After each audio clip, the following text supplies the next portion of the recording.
Hello दोस्तों, आप सभी का स्वागत है आपके अपने यूट्यूब चैनल पर। और मेरा नाम है ब्रजेश कुमार। और आज की जो लूसेंट की सीरीज चल रही है 1000 क्वेश्चन की, आज ये 21वीं वीडियो है। इसके पहले हमने 20 वीडियो इसी चैनल पर अपलोड कर दिया है। 500 क्वेश्चन हमने कंप्लीट कर लिया है। तो आप लोग जाके सभी लोग सभी वीडियो को अच्छे से देख लीजिए। और आज की 21वीं क्लास है। हम लोग 21वीं क्लास में 25 क्वेश्चन डिस्कस करेंगे, जो कि प्रीवियस ईयर्स में किसी न किसी पेपर से मैं क्वेश्चन को उठाता हूँ।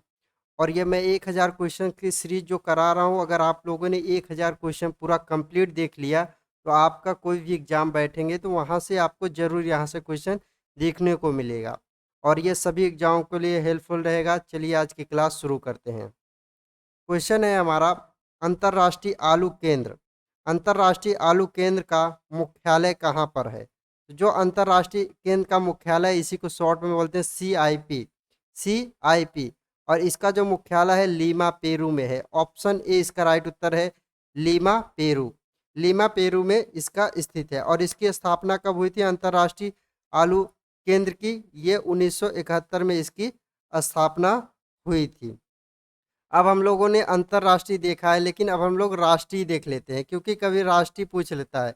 राष्ट्रीय आलू अनुसंधान केंद्र कहाँ पर है? शिमला हिमाचल प्रदेश में है। कहाँ पर है? शिमला हिमाचल प्रदेश में है। और इसकी स्थापना कब हुई थी? 1984 में इसकी स्थापना हुई थी।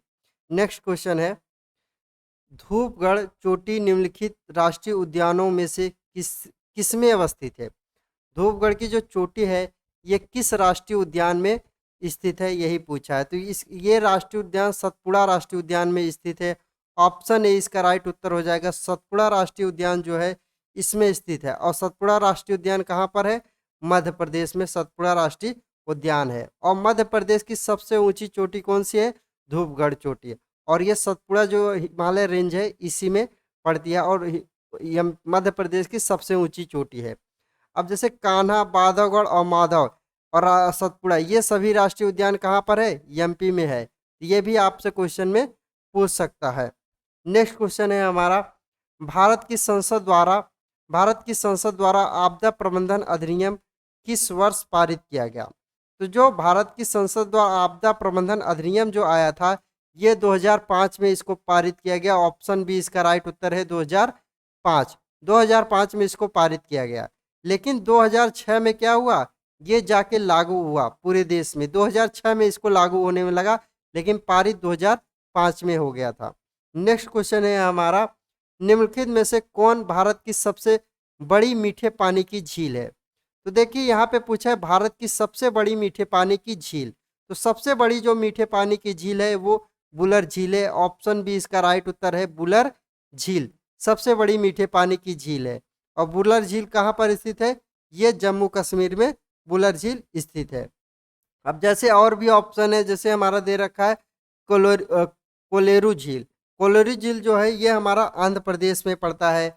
और नल सरोवर जो झील है ये हमारा गुजरात में पड़ता है। और सांबर जो झील है ये राजस्थान में पड़ता है। अब आपको इस क्वेश्चन से एक तो क्वेश्चन यहाँ कंप्लीट हो गया कि भारत की सबसे बड़ी मीठे पानी की झील। अगर यहीं पे एक क्वेश्चन और बना देता कि भारत की सबसे बड़ी खारे पानी की झील, तो जब सबसे बड़ी खारे पानी की झील बोलेगा तो चिल्का जो हमारी झील है वो सबसे बड़ी है खारे पानी की झील। नेक्स्ट क्वेश्चन है हमारा, निम्नलिखित समूहों में कौन एक अलग है? देखिए यहाँ पे 4 ऑप्शन दिए हैं, कोई एक इसमें से अलग है। मैंने इसको एक अलग तरीके से क्वेश्चन को बनाया हुआ है। और देखिए पहले ऑप्शन है टोक्यो, अगला ऑप्शन है लंदन, अगला ऑप्शन है न्यूयॉर्क और अगला ऑप्शन है बीजिंग। अब देखिए 4 ऑप्शन में 3 एक ऐसे हैं, 4 शहर दे रखे हैं और चारों शहर में 3 शहर मैच कर रहे हैं और एक अलग है। अब देखिए टोक्यो जो है ये जापान की राजधानी है। टोक्यो जो शहर है ये जापान की राजधानी है। और लंदन जो शहर है ये इंग्लैंड या यूनाइटेड किंगडम की राजधानी है। और बीजिंग जो शहर है ये चीन की राजधानी है। न्यूयॉर्क जो है ये अमेरिका का एक शहर है, ना कि राजधानी है। अमेरिका की राजधानी वाशिंगटन DC है। इसीलिए इसका राइट उत्तर हो जाएगा ऑप्शन नंबर सी, न्यूयॉर्क।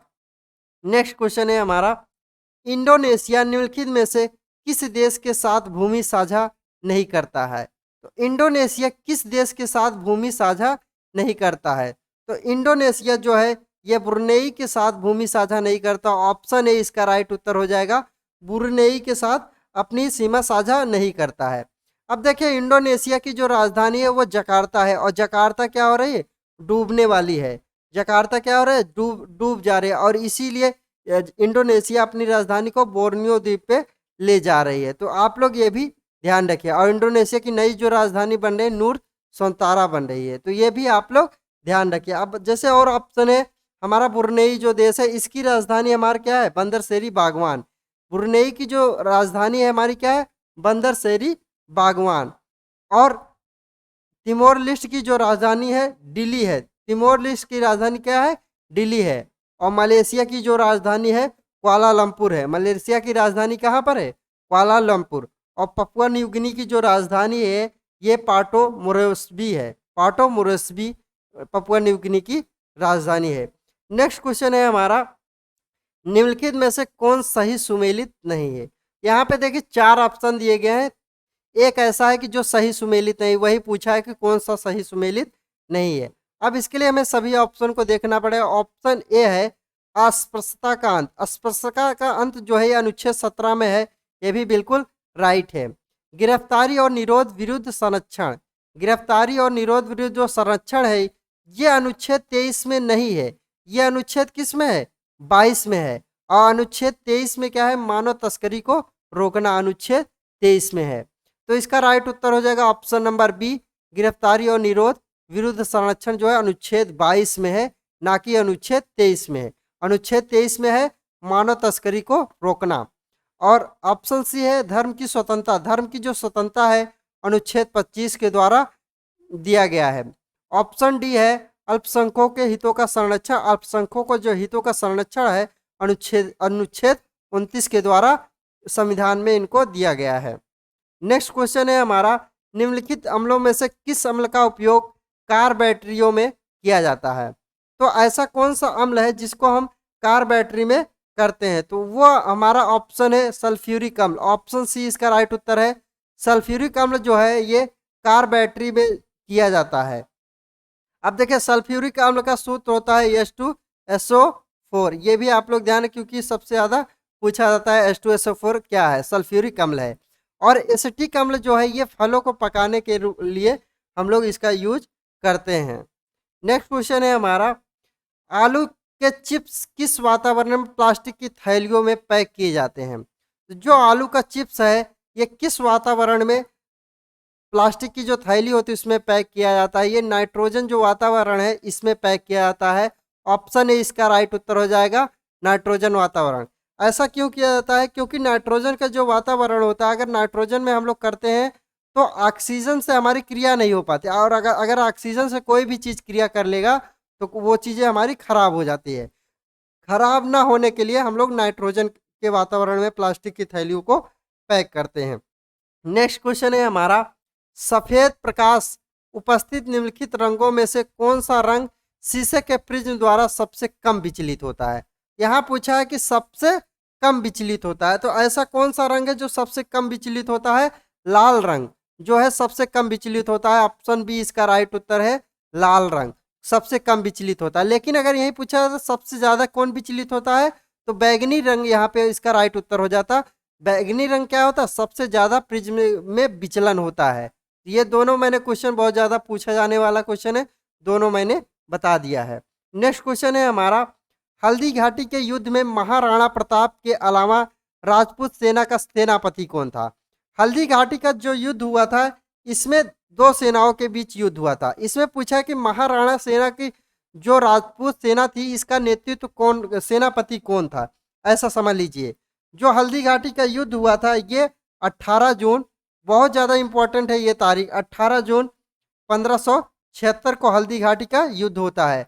और किसके किसके बीच होता है, महाराणा प्रताप और अकबर के बीच ये युद्ध लड़ा जाता है। और महाराणा का प्रताप का जो सेनापति था ये हकीम खान था, ये हकीम खान था।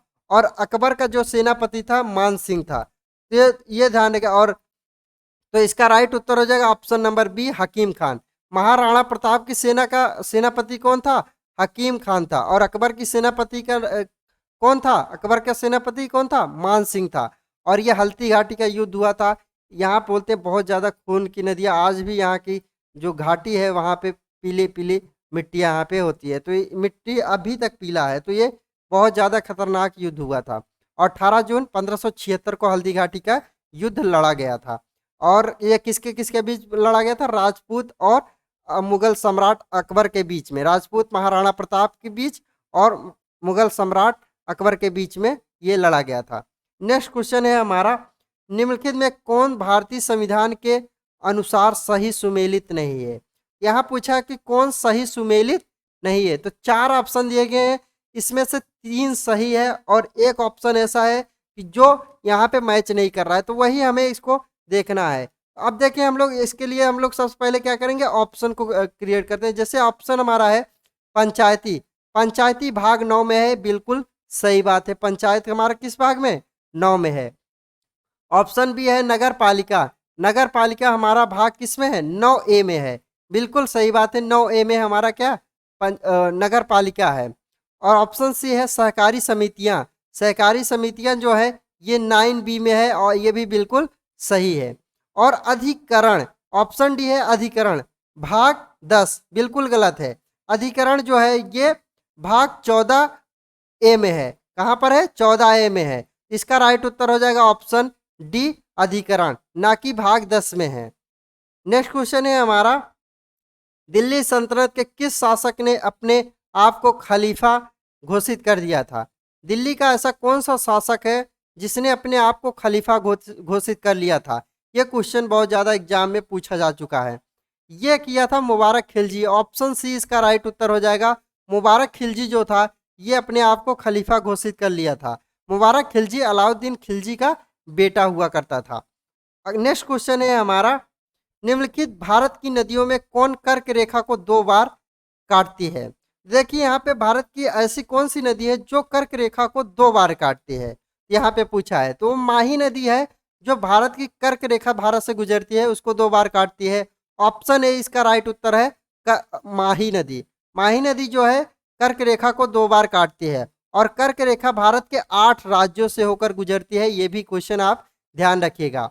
अब जो देखिए कर्क रेखा तो एक बार काटने वाली कौन कौन सी नदी है? सोन है, रिहंद है और बेतवा, ये 3 नदियां हैं कर्क रेखा को एक एक बार काटती हैं। नेक्स्ट क्वेश्चन है हमारा, तुलबुल परियोजना किस नदी पर है? तुलबुल जो परियोजना है ये किस नदी पर है? तुलबुल जो परियोजना है ये झेलम नदी पर है। ऑप्शन बी इसका राइट उत्तर हो जाएगा झेलम। और तुलबुल जो परियोजना है ये जम्मू कश्मीर की, जम्मू कश्मीर में जो बुलर झील है, बुलर झील के मुहाने पर यह तुलबुल परियोजना स्थित है। अब और भी ऑप्शन देख लेते हैं, जैसे सतलज, सतलज रिवर पर भाखड़ा नागल परियोजना है, सबसे बड़ी भाखड़ा नागल परियोजना भारत की है। और अगला है रावी, रावी नदी पर थीन बांध परियोजना और रंजीत सागर बांध परियोजना रावी नदी पर है। तो मैं और भी परियोजनाओं को बता दिया हूँ, आप लोग सारी परियोजनाओं को देखते चलिएगा। नेक्स्ट क्वेश्चन है हमारा, रामसर सम्मेलन संबंधित है, रामसर सम्मेलन किससे संबंधित है? तो जो रामसर सम्मेलन है ये आर्द्र भूमि संरक्षण से संबंधित है। ऑप्शन डी इसका राइट उत्तर हो जाएगा आर्द्र भूमि संरक्षण। अब देखिए रामसर सम्मेलन क्या हुआ था, ईरान में एक शहर है रामसर शहर, और वहाँ पे 2 फरवरी 1971 को एक बैठक होती है और वहाँ पे ये निर्णय लिया जाता है कि आर्द्र भूमि जो है इसको संरक्षित किया जाएगा। और भारत में अभी तक आर्द्र भूमि कितने हैं? रामसर स्थल कितने हैं? 75 रामसर स्थल है, ये भी आप लोग ध्यान रखिएगा। नेक्स्ट क्वेश्चन है हमारा, निम्न में कौन एक सही सुमेलित नहीं है? तो यहाँ पे देखो टाइपिंग एरर हो गया थोड़ा, ये नहीं रहेगा। अब देखिए इसके लिए हमें ऑप्शन को चुनना पड़ेगा। ऑप्शन ए है हमारा नागरिकता, नागरिकता हमारा किस में है? भाग 2 में है, बिल्कुल सही बात है। ऑप्शन बी है राज्य क्षेत्र, राज्य क्षेत्र ये भाग 7, बिल्कुल गलत है, ये भाग किस में है? भाग 8 में है। तो राज्य क्षेत्र किस में? भाग 8 में। ऑप्शन बी इसका राइट उत्तर हो जाएगा। कौन सही सुमेलित नहीं, यही पूछा है। और नगर पालिका जो है ये भाग 9 में है, बिल्कुल सही है। और निर्वाचन जो है ये भाग 15 में है, ये भी बिल्कुल सही है हमारा। नेक्स्ट क्वेश्चन चलते हैं। नेक्स्ट क्वेश्चन है हमारा, संविधान के प्रस्तावना में समाजवाद, धर्मनिरपेक्षता और अखंडता किस प्रधानमंत्री के कार्यकाल में जोड़ा गया? देखिए प्रस्तावना में 3 बातें जोड़ी गई, समाजवाद, धर्मनिरपेक्षता और अखंडता। ये इंदिरा गांधी के टाइम में जोड़ा गया। ऑप्शन डी इसका राइट उत्तर हो जाएगा, इंदिरा गांधी। अब देखिए इसको हम बता दें, 42वां संविधान संशोधन होता है 1976 में। 42वां जो संविधान संशोधन होता है 1976 में, प्रस्तावना में पहली बार संशोधन किया गया। और प्रस्तावना में 3 बातें जोड़ी गई, समाजवाद, धर्मनिरपेक्षता और अखंडता। और संविधान की प्रस्तावना को आत्मा बोलते हैं। संविधान की आत्मा प्रस्तावना को ही बोला जाता है। और प्रस्तावना में अभी तक सिर्फ एक बार संविधान संशोधन किया गया है, और वो इंदिरा गांधी के टाइम में किया गया था। ऑप्शन डी इसका राइट उत्तर हो जाएगा, इंदिरा गांधी। नेक्स्ट क्वेश्चन है हमारा, आवृत्ति की एसआई मात्रक क्या है? आवृत्ति की एसआई मात्रक क्या है? आवृत्ति की जो एसआई मात्रक है वो है हर्ट्ज। ऑप्शन सी इसका राइट उत्तर हो जाएगा, हर्ट्ज इसका एसआई मात्रक है। अब जैसे और ऑप्शन है जूल। जूल हमारा ऊर्जा का मात्रक है, और न्यूटन बल का मात्रक न्यूटन होता है, और रेडियन कोण का मात्रक रेडियन होता है। नेक्स्ट क्वेश्चन पे चलते हैं। नेक्स्ट क्वेश्चन है हमारा, मानव शरीर का एकमात्र अंग जो पुनः विकसित हो सकता है। मानव शरीर का ऐसा कौन सा अंग है जो पुनः विकसित हो सकता है? तो ये यकृत जो है ये पुनः विकसित हो सकता है। ऑप्शन बी इसका राइट उत्तर हो जाएगा, यकृत जो है ये मानव शरीर में पुनः विकसित हो सकता है। अब देखिए यकृत जो है ये मतलब मानव शरीर की सबसे बड़ी ग्रंथि भी है, और पित्त रस जो है यकृत से ही निकलता है। और अगर यकृत खराब हो जाता है तो हेपेटाइटिस ए और हेपेटाइटिस बी जो बीमारी होती है यकृत के खराब होने पर होती है। नेक्स्ट क्वेश्चन है हमारा, उस विटामिन का नाम बताइए जिसकी कमी के कारण अत्यधिक खून बहने लगता है। तो ऐसे कौन से विटामिन है जिसकी कमी के कारण ब्लड ज़्यादा बहता है? तो ये विटामिन के की कमी के कारण ब्लड ज़्यादा बहता है। ऑप्शन डी इसका राइट उत्तर है, विटामिन के। विटामिन के की कमी के कारण, क्योंकि रक्त थक्का नहीं बनाता, और थक्का नहीं बनाएगा तो हमेशा ब्लड बहता रहेगा। अब विटामिन ए की कमी से कौन सा रोग होता है? विटामिन ए की कमी से रतौंधी जो रोग है ये होता है। और विटामिन बी की कमी से बेरी बेरी रोग होता है। और विटामिन सी की कमी से स्कर्वी रोग होता है। मैं ऑप्शन को भी रिलेट करके आप लोगों को बता रहा हूँ। नेक्स्ट क्वेश्चन है हमारा, यूरिया का निर्माण कहाँ होता है?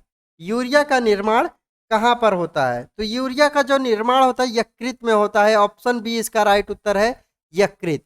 यूरिया प्रयोगशाला में सबसे पहली बनाया गया था। ये भी कृत्रिम जो प्रयोगशाला में सबसे पहले यूरिया ही बनाया गया था, तो इसको भी ध्यान रखिएगा।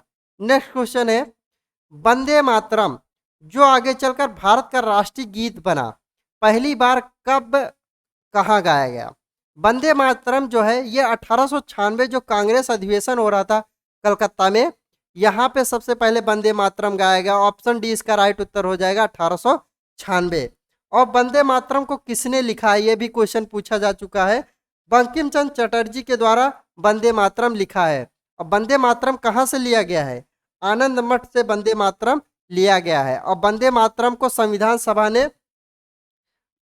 सभा ने राष्ट्रीय गीत के रूप में 24 जनवरी 1950 को अपनाया था संविधान सभा ने। ये बातें आप लोग को, सारी बातें आप लोग को अच्छे से पता होनी चाहिए। नेक्स्ट क्वेश्चन पे है हमारा, जनगण मन जो कि आगे जाकर भारत का राष्ट्रीय गान बना, और ये पहली बार कब और कहाँ गाया गया? राष्ट्रीय गान जो जनगण मनगण है ये भारत पहली बार कब गाया गया? 27 दिसंबर 1911 जो कलकत्ता अधिवेशन हो रहा था, कांग्रेस का कलकत्ता अधिवेशन 1911 में हो रहा था, यहाँ पे सबसे पहले जनगण मनगण गाया गया। ऑप्शन डी इसका राइट उत्तर है, 27 दिसंबर 1911 और कोलकाता में इसको गाया गया था। और इसको कब अपनाया गया था ये भी आप लोगों से पूछ लेगा कि जो हमारा जनगण मनगण है ये इसको संविधान ने कब अपनाया था? इसको अपनाया था 24 जनवरी 1950 को इसको भी अपनाया था। ये भी आप लोग ध्यान रखिएगा। और जनगण मनगण को लिखने वाले कौन थे?